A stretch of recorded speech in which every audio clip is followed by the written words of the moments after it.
Yesu ashimwe bene data, muraho neza, bahaye ikaze mu mwanya w'ijambo ry'Imana. Reka dutangire dusenga. Imana nziza y'urukundo, tugushimiye kuduha amahirwe yo kongera kumva ijambo ryawe. Nyemerera Mwuka Wera duhishurire icyo watugeneye uyu munsi, ndetse atubashishe no gusohoza icyo watumye ijambo ryawe kuri twebwe. Tubisabye twizeye mu izina rya Yesu Kristo, amen.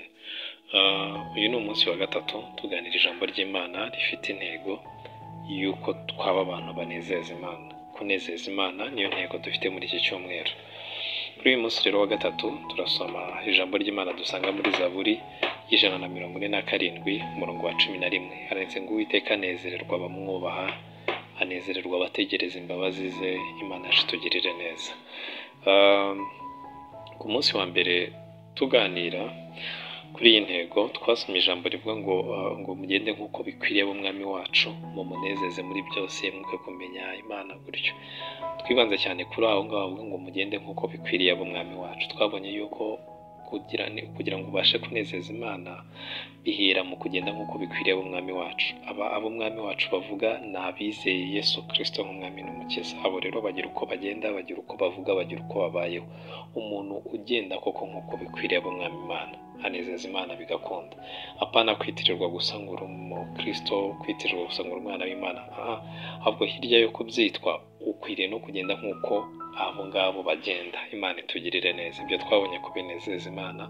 Ku munsi wakurikiyeho wa kabiri twabonye ko kwizera nabyo bituma tunezeza Imana.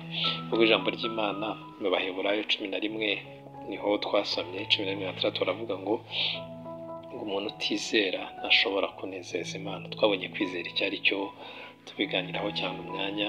Kuri uyu munsi rero tugiye kongeraho kukubaha Imana. Hirya yo kugenda nk'uko bikwiriye ab'umwami Imana, hirya yo kwizera, dukwiriye kandi no kuba abantu bumvira Imana. Imana itugirire neza. Kumvira Imana rero mu ncamake, umuntu ashobora kubona definisiyo nyinshi cyane zivuga ku kumvira Imana, ariko mu ncamakeya kumvira Imana ni ugukora byose nk'uko Imana ishaka. Nta kintu uhinduyeho, ntacyo ugabanyije, gukora byose nk'uko Imana ishaka.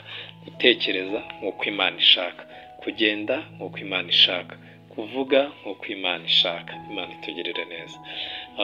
Iyo ugenze nk'uko Imana ishaka, ugakora nk'uko ishaka, ugatekereza nk'uko ishaka, uba uyumvira. Imana itugirire neza.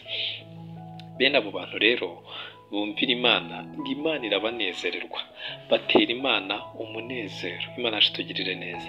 Ibyo Imana ishaka kubikora mu buryo bwuzuye, hari n'ubwo bitunyuza mu bintu bigoye, mu bintu biducisha bugufi, mu bintu biduhombya, mu bintu by'ingorane n'inzitane nyinshi. Ariko uramenye gutekereza nk'uko Imana ishaka, gukora nk'uko Imana ishaka, kuvuga nk'uko Imana ishaka, nibikunyuza mu gucishwa bugufi, nibikunyuza mu biguhombya, nibikunyuza mu bigusuzugurwa, ariko ukabona bizagusohoreza mu kumvira Imana, uzabikore.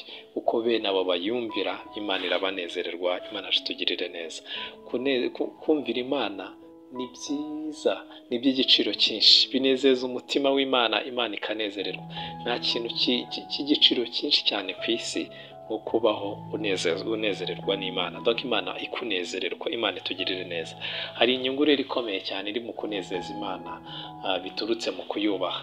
Nuko iyo yinejeje nawe irakunezeza. Imana itugirire neza. Ubundi hirya ya Kristo nta munezero ubaho. Umunezero tugira niwo dukomora kuri Kristo. Mu yandi magambo, Kristo atanezerewe, ubwo natwe ntidushobora kunezerwa. Iyo Yesu atanezerewe ibyo twakoze, bivuze ngo natwe nta munezero dushobora kubona. Mu nzoga nta munezero ubamo, mu bagore, ubwo ndavuga ku bagabo, abagabo nyine bajya mu bagore nta munezero ubamo, abajya mu byinezeza byinshi nta munezero ubamo. Cyakoze ushobora kubonamo ikindi kijya gusa nkawo, ariko nta munezero ubamo. N'ikimenyimenyi ibyo ngibyo wagiyemo, iyo birangiye usubira uko wari uri. Yaba inzoga, yaba itabi, uwabigiyemo asubira uko yari ari. Ariko muri Kristo Yesu niho hari umunezero. Uwo munezero muri Kristo Yesu kugira ngo tuwubone, bisaba ko Kristo aba yanezerewe. Iyo yanezerewe natwe aratunezeza, aduhereza kuri wa munezero yagize.